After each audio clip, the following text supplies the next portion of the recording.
Udlakut, Tanzi, and hello. I'm honored to be here on the unceded traditional territory of the Algonquin Anishinaabe people. And let me first start by saying that my thoughts are with the families and loved ones of the passengers, crew, and everyone impacted by the incident at the Reagan National Airport in Washington, and that Canada is ready to support our American counterparts in the investigation and any supports that they require. I'm here at the third annual National Indigenous Federal Provincial Territorial IFPT meeting on missing murdered Indigenous women, girls, and 2S LGBTQI+ people with Dr. Jennifer Richardson, who is joining us virtually. Dr. Richardson. In a fair and just world, this gathering would not be needed. No one would live in fear of being exploited or harmed. No one would be disproportionately harmed based on their identity.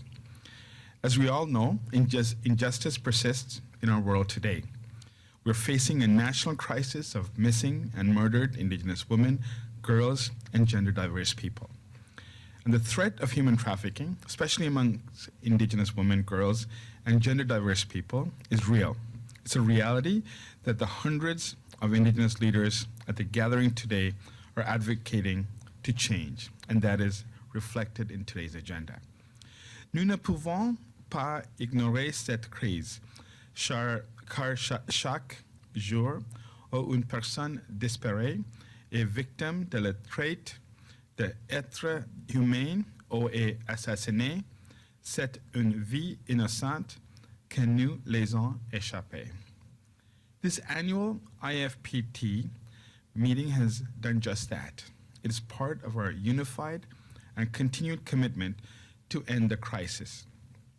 During these 2 days, hundreds of individuals from Indigenous organizations, federal, provincial, and territorial governments have taken part in person and virtually to further strengthen our shared knowledge and commitment to addressing the ongoing crisis.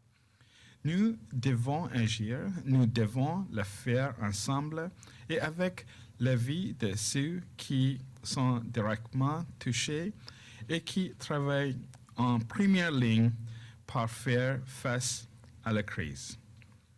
We heard moving and emotional accounts of those with lived experience.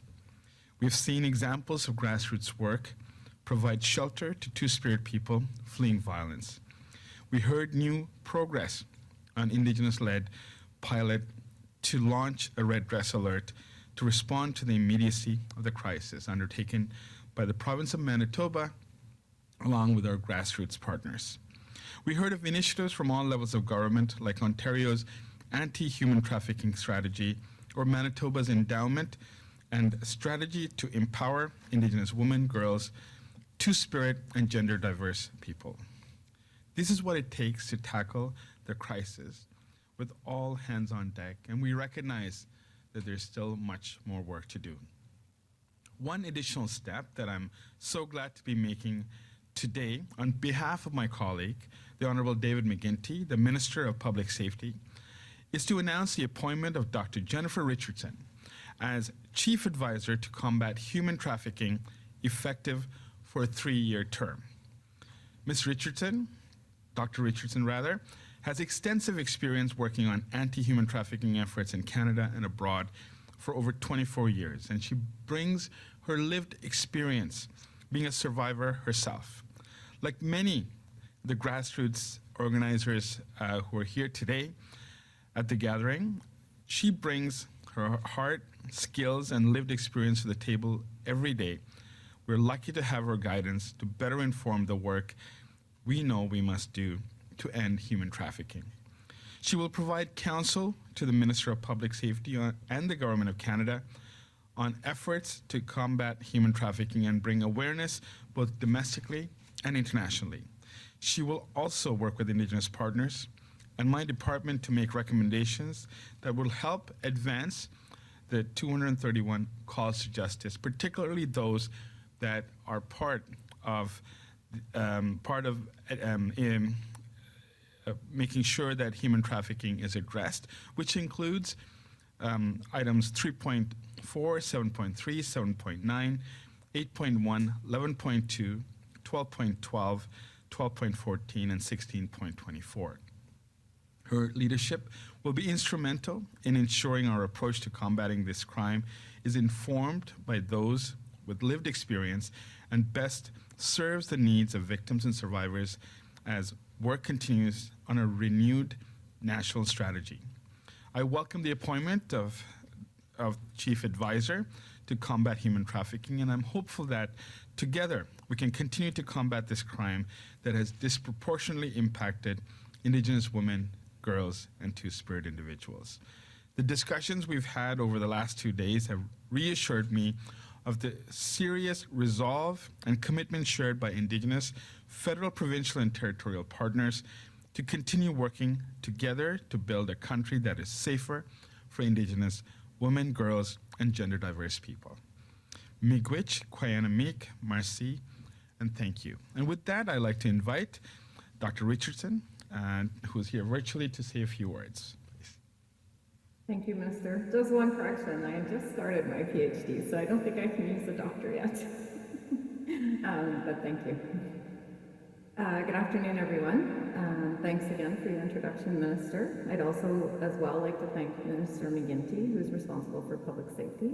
It really has been an honor for me to be here over the last 2 days with everyone. And I'd also like to thank Elder Miracle and Dumont for their opening today and wise words, but also everyone sharing their experiences and the work that they are leading on the ground. I want to thank them for their leadership and also send my condolences to folks who have been participating over the last 2 days who have lost loved ones. I would also like to recognize the Indigenous women and Two-Spirit leadership in Manitoba. As having lived in Manitoba for many years, it's still near and dear to my heart, and they are working on a very critical issue and initiative, the Red Dress Alert. You know, many people across the country are commending them on their work in this initiative that is so needed. Lastly, I would also like to send my condolences to the families and friends of the tragic plane and helicopter crash that happened yesterday evening in Washington. I am incredibly honored to take on this new role as Canada's Chief Advisor to Human Trafficking. As a survivor of human trafficking, I take this appointment very seriously. I am humbled to be entrusted with the role and deeply committed to filling my mandate. It is important, I think, for me to share a little bit of what will carry me into this role, what will help me do the work that needs to be done to combat human trafficking. First and foremost, I am committed to ensuring that the voices of survivors and their families remain at the heart of the work that I do. I know firsthand the complexities of addressing human trafficking, and I also know the power and strength that survivor-led strategies have in tackling it effectively. Our lived experience is critical in the design and implementation of initiatives that will meet our unique needs. Each of our stories and experiences are different, but we all need compassion, trauma-informed, culturally relevant, survivor-led responses.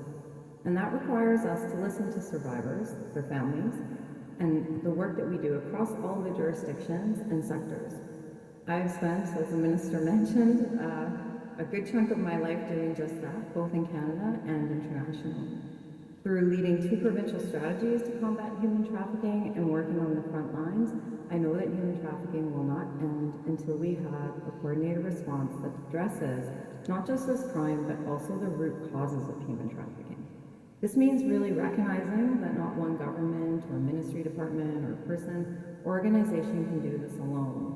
Tackling this crime requires a strong partnership, open and transparent dialogue grounded in respect, and a commitment to action. It also means strengthening supports upstream for those who are at risk of being trafficked and for those who are currently being trafficked. And that requires a strong plan and a clear roadmap for action. Human trafficking, unfortunately, is a crime that is just hidden within plain sight, but it preys on our vulnerabilities and thrives on racism, sexism, and discrimination. That racism, sexism, and discrimination is what creates environments and situations where Indigenous women and girls, Two-Spirit and gender-diverse people are targeted by criminals with the intent to sell them for profit across our country. Human trafficking disproportionately impacts Indigenous women and girls, 2S LGBTQIA+ people, and gender-diverse folks. It is critical that we listen to the people that are most impacted and help them to support giving what they need for their communities to keep people in their communities safe from traffickers. That means building on what's working, and as Elder Miracle said this morning, letting go of what's not. It means uniting diverse perspectives, and it absolutely means prioritizing prevention, providing robust supports for survivors, and holding offenders accountable. We heard yesterday the federal government speak about the work ahead to review the national strategy to combat human trafficking, and I heard their commitment that we will work with survivors, families, Indigenous communities, as well as law enforcement, civil society, and all province and territories. And I will hold that commitment with me as I step into this role, because I know that developing a renewed strategy is really only one step. If we are to ensure that a renewed survivor strategy is going to be survivor-led, then we must also make sure that it is actually implemented. Over the next 3 years, I will work collaboratively with Indigenous communities, all the provinces and territories, and international partners to share what's best practice and strengthen our collective response. I will provide advice to the Minister of Public Safety to address emerging trends in human trafficking, and also advice on advancing calls for justice to the National Inquiry of Missing and Murdered Indigenous Women and Girls, 2S People, any of the calls that were related to human trafficking. And I would like to elevate the voices of survivors through the establishment and support of a Survivor Advisory Committee. In addition to these priorities, I will produce an annual overview of my activities and key recommendations for improving Canada's effort to combat human trafficking. The overview will be submitted to the Minister of Public Safety and published on Public Safety Canada's website to ensure transparency and accountability. The insights and recommendations within it will reflect both lived experience and evidence-based practices, providing a clear roadmap for how we can evolve our approach to address this complex crime. I've heard over the last 2 days the concerns about the lack of action and the slow pace of change. I agree, we don't need any more reports, we need action. We must bring a renewed strategy to life, and I am committed to breathing life into this national strategy. As I take on this role, I do want to bring hope to survivors and their families. I am committed to fighting this crime, as I have been for most of my life. And I am committed to working with all the sectors and stakeholders in all communities. Together, I do believe that we can build a future where no one is exploited, where every person is safe, and where every survivor feels seen, heard, and supported. Miigwech, Matna, Marse, thank you, and mercy. I think now it's over to Greg. Richardson? Oh, I just want to say we're going to open everything up for the presser. So the way that this will go from a formatting perspective is we will have one question followed by one follow-up. For those who are joining us online, please use the raised hand function, and I will bring you the microphone if you want to ask a question. Amazing. Thank you. And with that, let's open it up. Hi, Emily Bergeron from the Canadian Press. Minister, with the timing of this announcement, how much of this announcement is prompted by the context with the American counterparts and their voiced concerns about border issues? This is very much driven by our commitment to combating human trafficking, and the work has been going on for a number of years. Of course, the timing is coincidental because we are ensuring that our borders are safe and doubling down on the things that the government of Canada is doing to ensure a secure border. Human trafficking is an international phenomenon, one that impacts particularly vulnerable women, particularly Indigenous women, girls, and Two-Spirit and gender diverse people. So I believe the timing is appropriate for us to ensure that we laser focus on the issues of human trafficking with the support of Jennifer Richardson, whose expertise the minister will rely on to ensure that our policies are effective and are driven by survivors and driven with the focus of ensuring that their voices are at the forefront of us fighting human trafficking. And as my follow-up for Ms. Richardson, do you plan to go to the U.S. In the next days or week to hear about their concerns about human trafficking on their side? I have no plans to go to the U.S., but I definitely have worked with the U.S. tip office for a number of years. There's a close partnership, but I do agree with what the minister indicated. The majority of trafficking that happens in Canada is from Canadians, and the U.S. would indicate the same, that it is a domestic issue. Of course, there are some folks that do cross the border, but it is much easier for traffickers to just traffic people in our own country and across our provinces. But I do believe that we will have a good relationship with the U.S. and look at our partnership that has been existing since the strategy started in Canada. Hi, Mari Wolf from the Globe and Mail. Could I just ask, with the increased scrutiny of the border, whether you think there should be additional safeguards introduced perhaps into our immigration system to ensure that women and children are not being trafficked into Canada, perhaps using study permits or other means, and equally to stop them being trafficked further over the border into America? I wonder if both of you had any thoughts about what additional safeguards could be introduced to stem this trade. As Ms. Richardson indicated, the vast majority of human trafficking incidents and cases involve those within Canada. Of course, I think Minister Miller and Minister McGuinty will be and are looking at all different aspects of human trafficking in the context of IRPA or within the border itself. But the evidence clearly leads us to address is within a domestic context that involves those who are particularly vulnerable, who are marginalized, particularly women, Indigenous women, 2S LGBTQ+, and gender diverse people. So I think the focus much more is in the domestic front.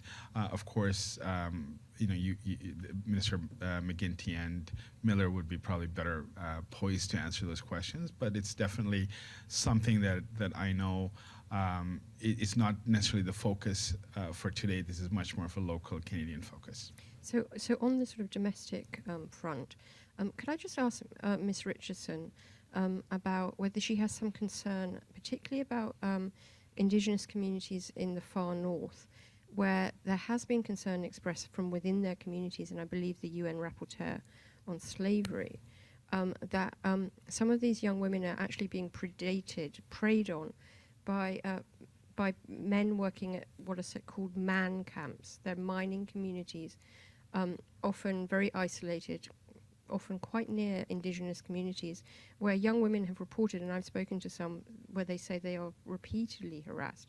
And there is some evidence that some of them can be trafficked. But I know it's slightly off your beat, but I wondered if you have any concerns about that and whether you thought that there should be increased protection for them, safeguards, any kind of action to try and stem that practice.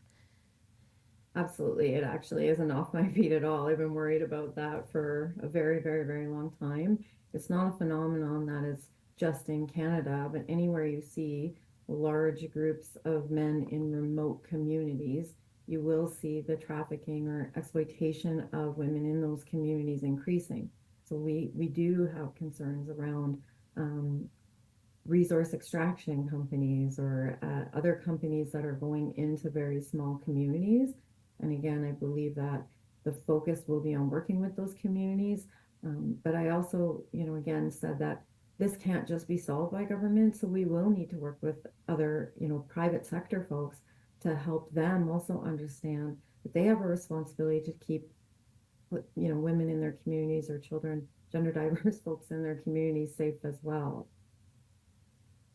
And if I may just add that the National Inquiry into Missing and Murdered Indigenous Women, Girls, Two-Spirit and Gender Diverse people did highlight the challenges, especially with the extraction industry and rural and remote communities. And there are a number of very important steps I think that the government has taken to respond to that, including ensuring internet connectivity across, stretches of highway where there wasn't internet connectivity, especially in northwestern British Columbia. We are also piloting the Red Dress Alert, as I highlighted. It is part of Manitoba's work that we're partnered up with local communities as well, which again will highlight and enable people who are gone missing and or the families can't find them to be able to put out an alert similar to the Amber Alert, where we know that the evidence shows that if we know the whereabouts, or if we are looking for someone within the first few hours of that person going missing, the chance of that person being found are much greater. So in many ways, these all directly respond to some of the challenges that we do face with extraction industries, although it's not exclusive to that. There's many more factors, including disparity in social availability of housing, availability of other social supports as well.